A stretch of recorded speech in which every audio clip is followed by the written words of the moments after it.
I'm going to show you how to convert your Word documents into a Google Doc. So I'm going to open up my Drive app, and you will browse to the folder that has your Word documents. I can tell that this is a Word document because it's got a W. I'm going to click on this document, and it opens it up in Google Docs. When I click these three dots up at the top right, it tells me I'm just in compatibility mode and that this file is a Word document.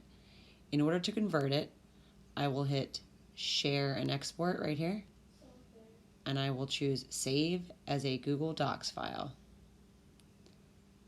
Saving a new version. There it is. Now I know that this is a true Google Doc. I'm going to come up and hit these three buttons again. Yep, I do not see that compatibility mode. And I'm going to go up to Drive just so we can see both versions. And here it is. There's the Word version and there's the Doc version. Simple as that.